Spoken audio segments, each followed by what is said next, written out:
welcome to Drink Coffee and Talk Planes. My name is Richard. Please like and subscribe, that would be fantastic. I'm sort of a week behind because I've been wanting to do this one for ages. I was going to start my channel based on this particular topic about 2 years ago, but anyway, things that happened. I went to an air show last weekend and posted a couple of things from that. Not very exciting, but the air show was exciting, but what I posted wasn't overly exciting, but exciting enough. I tried to capture it as things happened. I have heaps of material and stuff from that day, but anyway, that is not what today's about. Today is about, do you own your F-35? And the reason I want to cover this particular topic is because I am a big fan in aviation of the politics around aviation, from the way deals are done with what you'd call semi-government owned enterprises like Airbus versus companies like Boeing and Lockheed and stuff like that. And there are far less companies in the world today than there was 20, 30 years ago, as they've all sort of merged and conglomerated. And I don't know, I'm sadder for it because I feel like there's less planes in that sort of top end to look at. So I'm coming from a purely selfish point of view, that I want to see more different things, and I want to see more stuff in the sky, and I want to see more exciting things. And it's the big players in the market that get to play with these things. They've got the budgets, they've got the research, they've got the economies of scale to do exciting things. But in the past, and this was about 2 or 3 years ago, I came across just a brief article. I think don't quote me on this one, it might have been in the Australian or something else, about whether you had sovereignty of your F-35s, and whether F-35s were truly your country's, or were they still under the guise of control by the United States, and in a weird way you were sort of licensing your aircraft. So I thought I would sort of cover this a bit more. Obviously, this is all public information. None of this, I have no insider information. I don't know people in here. It is purely opinion and speculation and information that is publicly available. I was going to include the links and stuff in my thing, but I've discovered that you can't do that until you've been around for a while. So definitely later on, hopefully I'll be able to add those links, so you can have a look at some of the articles and studies and bits and pieces that were done around the world. But it has, weirdly, something I was very interested in 2 years ago, 3 years ago, has now come to the fore, obviously, because countries in Europe are starting to look at this as, do we own what we purchased? Do we own what we got? But anyway, I'm sort of going to go through it a little bit, and it's more for other people to form their own opinions and have their own ideas around this topic. What I originally wrote and what I originally looked at and all the material I've got, it's too much. It's such a massive topic in a weird way, about, do you own your equipment, or do you just lease it, or you just license it? So I'm sort of going to try and hopefully hit the key points here, and sort of try and get sort of a broad spray of information that might hopefully interest you. There's quite a few other videos starting to appear because this topic's become very popular now. So anyway, interesting stuff. So, right, is this the MiG-21 of the modern era? The reason I bring up the MiG-21 is the MiG-21, and in fact MiG-23, and a whole vast range of Russian, old Soviet Union equipment that was supplied during the Cold War had E or export versions. I'm not sure if they were actually designated E by the Soviet Union. It might have just been a Western thing when we talked about them. So Egypt and other countries got the export version, and so because the Soviet Union, and this makes sense, doesn't want their allies, in quotes, having better technology than they have, it's really super essential in a way that they understand that their capabilities are slightly better. They understand the product they've sold, and they understand the capabilities of that product they've supplied, and they are very aware that the product they use is slightly advantageous, maybe not by a huge margin, but enough that if there was a conflict between them and their allies, which would then not be their allies, they would have the upper hand. So in a weird way, sort of that subtle, hey, don't change your views on us because we actually have the better product, kind of. Not directly said, but kind of hinted at least is how it comes across. So, interestingly, and this is where somebody's done their homework and done the right thing. Straight off the cuff, one of the main things I found out is the Israeli version, the F-35I fleet, they develop their own software for it. They have their own sovereignty over the system, so to speak. The software really is the core to this aircraft, and whether you agree with its design, whether you agree with its capabilities, whether you think, and I guess this is once again creating a single platform for everything in a way, even though it's not truly a single platform. The ability to control the software that runs in it, and the ability to make it do what you want to do and update it when you need to update it, especially to integrate it with your systems. And as your systems get changed, your other systems, you can change the systems within that aircraft because you control it. And so definitely the F-35I is 100% in the right direction. And of course, the state of Israel is not unknowing of this sort of thing, because obviously they had issues with France historically, where there were trade embargoes and things like that, and basically those relationships with other countries changed. So even if Israel's relationship with the United States was to change, they would still have the ability to deploy, manage and use their assets in the way that they see fit. The Gripen is the interesting one that sort of cropped up in this discussion that's going on, and I guess you could Canada and Portugal, I think, are obviously rethinking their relationship with the F-35 because of the sovereignty issue, because depending where you are on the scale, so obviously Israel got their bit nutted out with the manufacturer and with the United States. But the Gripen's an interesting one because it has an American engine in it, and there's some other collaborations there, so therefore it can't be sold to countries against the will of the United States. So if Canada was to be embargoed on purchasing it, there's not a lot that could be done about it. I guess, depending whether you're going to comply with these sorts of rules around treaties and things like that, since a lot of those things seem to be a bit grey now.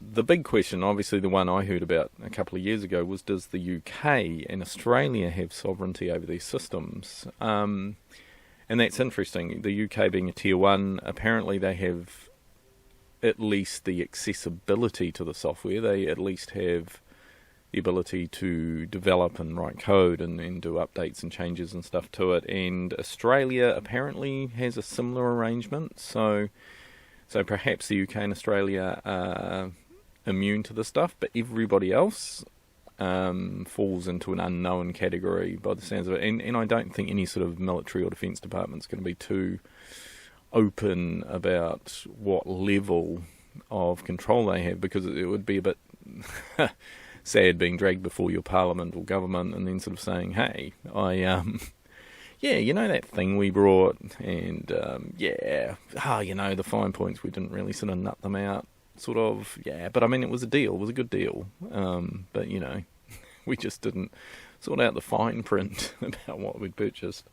And in complex systems, that would seem remiss. I think we always overestimate the capabilities of some of these people that negotiate, or really the other reasons that things are negotiated, including from political stances to, definitely like New Zealand.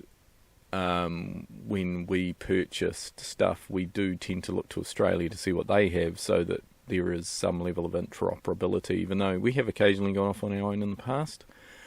But for New Zealand, this is a big deal because big countries can make a lot of their own stuff. They can also do their own thing. They can also financially influence even countries like the US and stuff to make deals. They have leverage in multiple different facets. But New Zealand is too small, so we obviously can't play in this space, and that's why I do think, if ever anybody from the New Zealand government ever watched anything I ever came up with, I would be very cautious about, dipping my toe in the F-35 water, perhaps, because we just don't have the sort of budget to afford, I'm hitting my microphone, the budget to sort of afford to make those kind of mistakes, where in the long run we just need stuff to work, and we just need to be able to maintain it, and we need to be able to afford it on a country of our scale's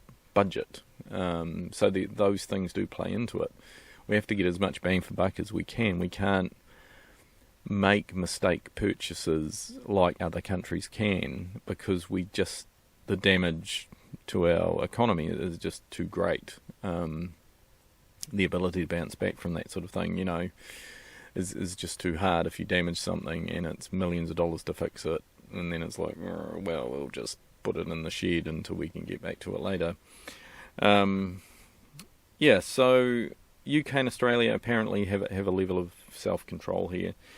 Do we have enough information in the public space? Probably not. I mean, as I alluded to before, the Defence Ministry, it's a lot of stuff is classified and secret, especially around this program. So it would be hard to truly know what those deals were. So you'll have to excuse me. I wrote this down on a big scrolling piece of paper because there was just so much.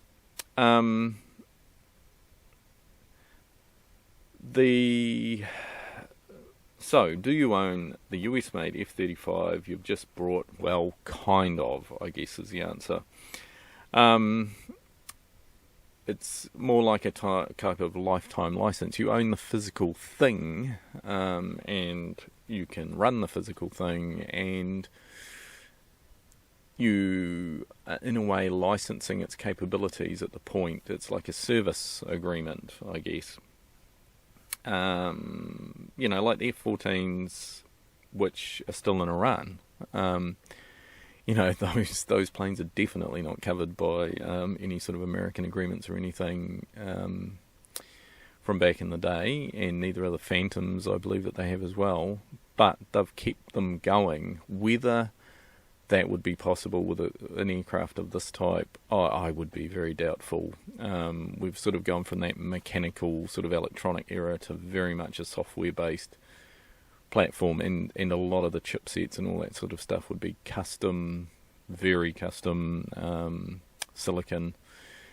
It would be, you would literally be gutting and rebuilding an aircraft to make it work if something went wrong. And also, if you received an update, if things changed and suddenly your last update has some level of disablement in it, there's a thing. Without that level of transparency around how it works, you are susceptible to those sorts of things.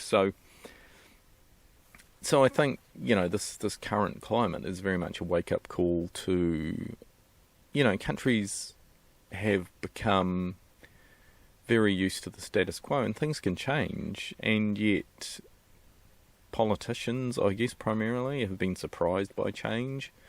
I don't see it as a bad thing. I see it as, in a weird way, a sort of a wake-up call to the world that, there are certain things that you can globalise on, but there are certain things you definitely probably shouldn't. And if you do, be very aware of what you're doing. and be very aware that things can change. I mean, democracy is all about change. We literally have a cycle where we can change the way we do things, and things will change, and people seem weirdly surprised by change. So it's interesting. It's been so semi-consistent for so long. What did they say? Something like 80 years. Right, so the other country, of course, is South Africa. During apartheid, they had to do a lot of stuff themselves because of embargoes and trade, things like that. And so, just like Iran, they found their own way, and I think the aircraft was called the Cheetah. I did write that down, and before I started recording this, I was like, you really, really should check your facts on the names, and I didn't. This is purely from memory, because I just scribbled it down when I was running it down, and of course, Israel with the Mirage 5 debacle, which became, I want to say Nisha, off the top of my head, the IAI Nisha, which may or may not be a Mirage 5, kind of, sort of. And there's massive stories behind all those things, and they're really interesting stories, and I will cover those ones, definitely, especially the South African one, the Iranian F-14s, and the Israeli Mirage 5 things. Because they're really interesting stories about how countries adapt. But of course, if your opponents are more capable and have a much shorter timeline than you do, then you don't have a lot of time to adapt what you may or may not have available. Right.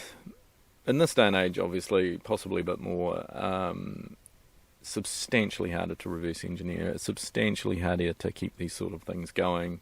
In a weird way, the F-35 would end up, you'd probably have to strip the entire avionics suite out of it and replace it with something you could manage yourself. Just because of the level of integration and stuff like that. And then potentially the plane might not even be able to fly after that. So the mind would boggle about how hard it would be to or just run it in its current configuration, hoping no software updates altered its longevity, that they didn't have time limits or anything like that, which I would doubt, and keep things going just as they are. But that means that your opposition, who may have learnt the capabilities within a certain scope of time, might have developed ways and tactics and stuff as they do, because things develop in real time in the war, as we saw in the Second World War, which is the prime example. Developments of technology are quick, are huge, because people have to come up with solutions to problems very, very quickly. And that means if your plane is still based on the technology at the start of the war, and you're halfway through this potential war, you're probably going to find the opposition, you start, if you think of the Japanese, you start with the zero at the beginning, which is like, oh my, amazing plane. Obviously, as we know from that aircraft, there were sacrifices made to make it how it was, but towards the end of the war, you certainly weren't going to be going, oh, zero, quick, run away. You were certainly like, yeah, let's just shoot it down. It was not the threat that it was at the start. So development is still always needed. Right. So obviously we've seen the Portugal and Canada thing, which has really brought this to a head right now, and obviously a lot of other countries now reviewing, the way they would purchase or what they would purchase. The exposure just to supply changes, even if you take the software out of it, if your weapon systems are built very integrated, which is the key to their success. The reason these systems are so good is integration with land systems and sea systems and air systems and space systems, and everything's integrated.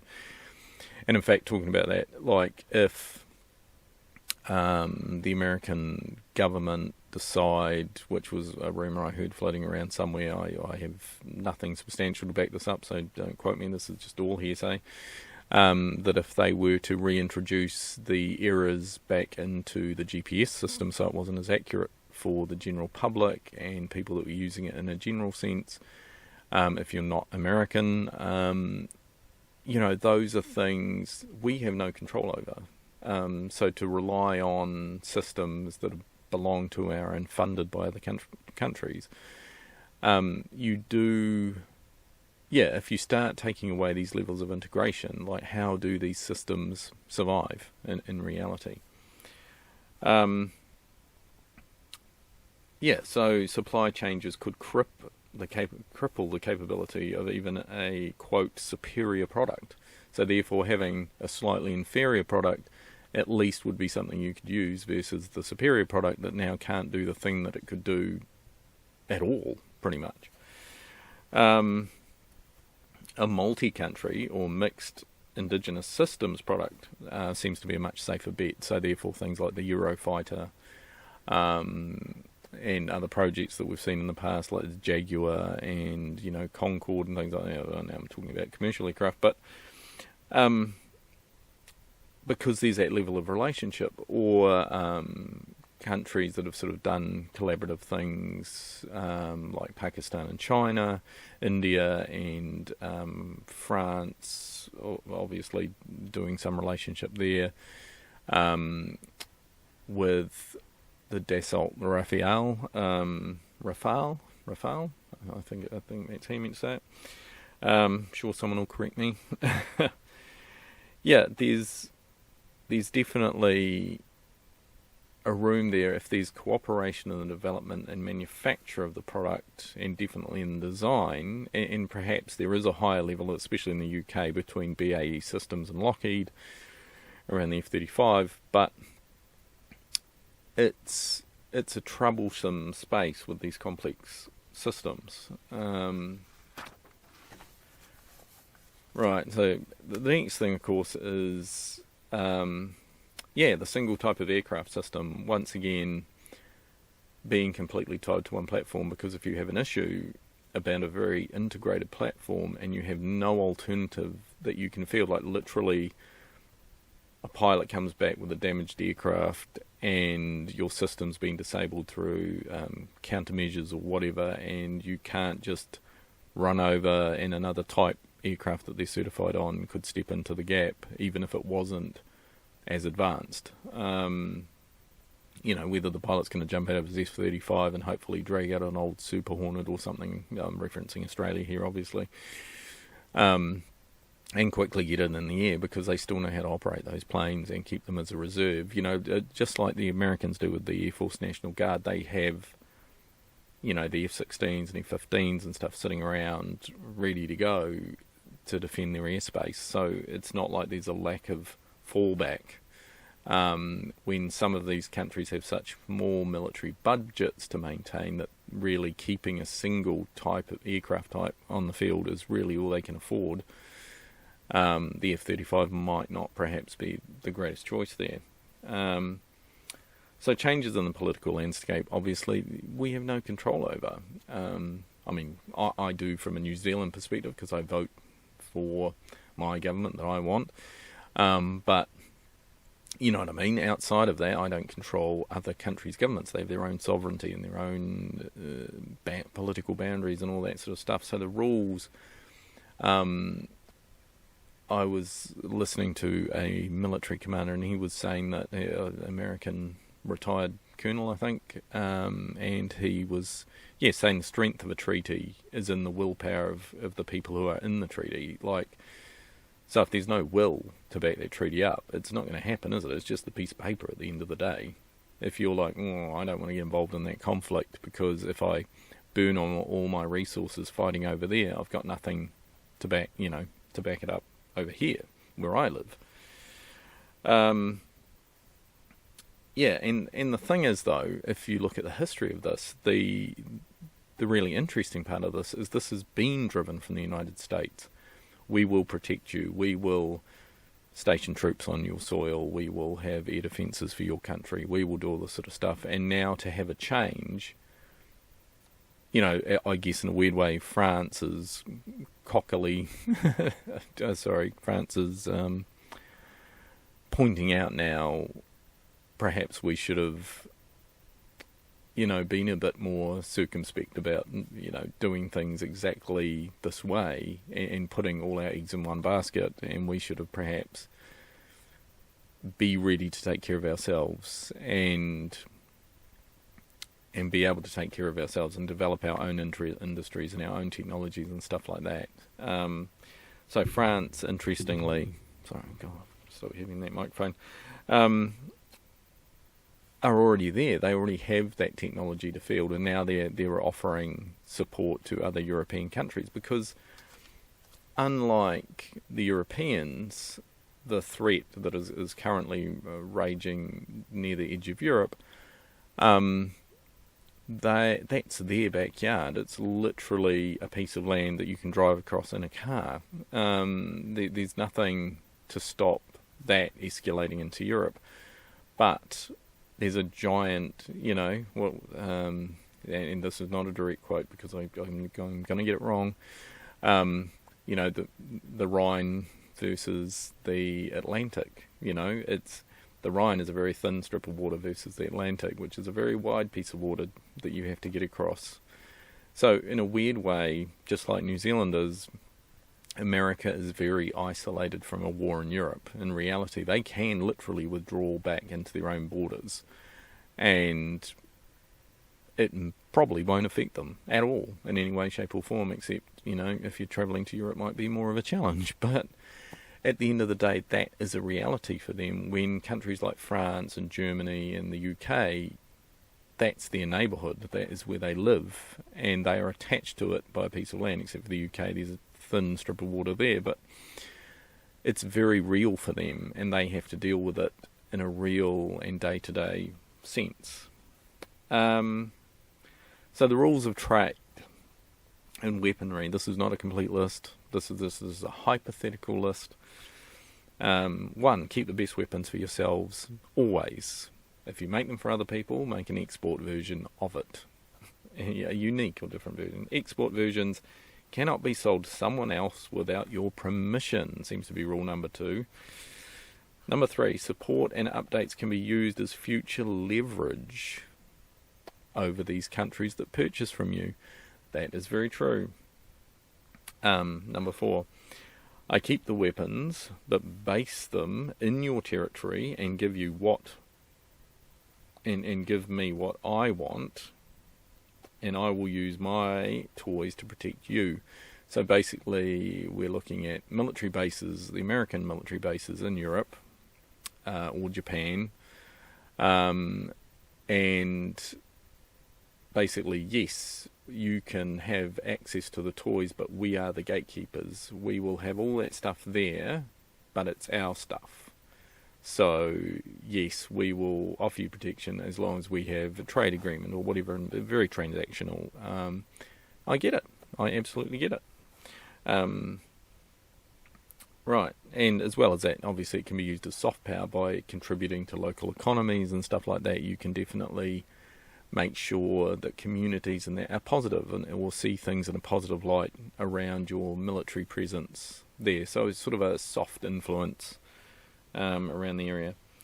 The other thing, of course, is number 5, is there a philosophical or historical connection? Do you believe the same stuff? Do you look the same? Are you the same?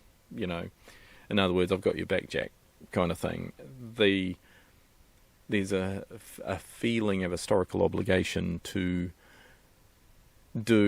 support people that are like you, in a way. So it's, there's those sorts of things. So the arguments are massive around this topic, and whether it's that bad, whether that's that thing, but in a weird way, I think it's a positive thing that it's sort of getting countries to look at themselves.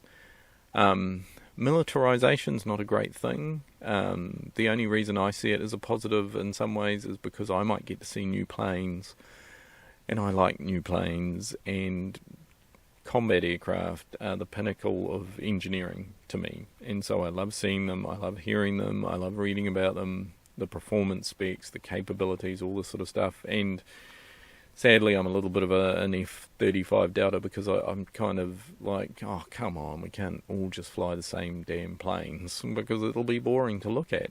So my perspective might be a bit skewed. But, this is just an opinion piece, a sort of an ideas piece to think about the capabilities of the country that you live in and the way that a country might have to perhaps look a little bit more inward about how they're going to deal with these sorts of threats and issues and stuff like that. I always feel like New Zealand and Australia are bonded enough to each other in the sense from population exchange to the way we interact with each other that I don't think there's a soft point there. I think New Zealanders and Kiwis would always step up to help our Australian mates, and I hopefully, and I do believe that it would happen vice versa as well. I think, as much as we're the little cousin or brother or whatever you want to look at it like, I think there is a big sense of camaraderie there. Outside of that, it would be hard to judge. I don't believe the UK would have the capability to come down here and help in a substantive manner just because of where the UK is. It's literally just a distance thing. So there are some things there, and countries like Korea are really stepping up their military industrial complex and starting to supply. Like the Australians, I didn't realise had purchased artillery pieces from Korea. So there are some changes going on. The Saab, they might have to look at a new engine. They might have to talk to Rolls-Royce or somebody in Europe. Turbo Mecha, do they still exist? I'm not even sure after I said that out loud. Just I'd read something with them on it the other day. Maybe they have to fish around for another engine. Maybe they have to develop a new European version of the Gripen that is less restrained by the existing structure, or at the end of the day, the Rafale, and the Eurofighter, might be some of the real choices. And I didn't realise France. I only learnt this recently that France has been the way they have because during the Second World War, when they reached out to the United States for some help, and I don't know the details of this, so don't quote me on this. I just only learned about this very recently. Charles de Gaulle, or it might not have been Charles de Gaulle that reached out. I don't know. What was he doing at the start of the war? Anyway, this is terrible information. Really, just you have to find it yourselves. They didn't get support, and of course Britain didn't really, and they had to come up with the Lend-Lease thing and all that sort of stuff, because it wasn't until Pearl Harbor that the Americans stepped up to the plate in regards to helping the Europeans. So there was just no willpower or motivation to do it, and because in a real sense it didn't really affect them until that point. So they didn't want to get dragged into another European war, and so what France sort of took from that at the end of the war, after as much as, and America liberated, America and Britain and everybody, in India, who we seem to forget about, who sent so many troops, liberated Europe from the Germans at that time, and it was just such a change in the world, and everyone sort of accepted that, but France didn't. France were like, hey, at the start of this, you guys weren't interested in helping, so we don't want to go through that again, so we're going to develop our own nuclear technology, we're going to develop our own aircraft, we're going to do our own thing, and that's why the French independence thing is so strong. And that's because of that. They're just like, hey, you can't rely on people from other countries to always be there for you. So there's definitely a lesson to be learnt from the French, perhaps, and we have dismantled so many things that were independent, and we have changed so many things in that regard, and it makes the F-35 thing much more questionable than it was, and I think it is an eye-opener, and I think it's something that people need to understand and learn from. Canada and Portugal are obviously going, hey, we need to pause and think about this more now. And France is like, hey, look, we told you this would happen. Nothing's forever, and you kind of have to, pull yourself up by your bootstraps and deal with it. So change is change. And, I just find it a very interesting political topic around aviation. So I hope you enjoyed it. I hope you like and subscribe. It's pretty long, and I really cut the guts out of it to not get too specific, hence why I've sort of just skirted over it, and I feel like I've barely scratched the surface of this topic. But hopefully it's enough that you sort of go, you think about it, that your own country may have to do some more things itself in its own way, and look to the stability of the future by making each country stronger in a way it makes hopefully everybody else stronger, because we can deal with each other on a more even basis. So I don't know, it's just a thought, something to think about. Hope you enjoyed it. Thank you very much. Once again, please like and subscribe, and enjoy the rest of your day. Take care.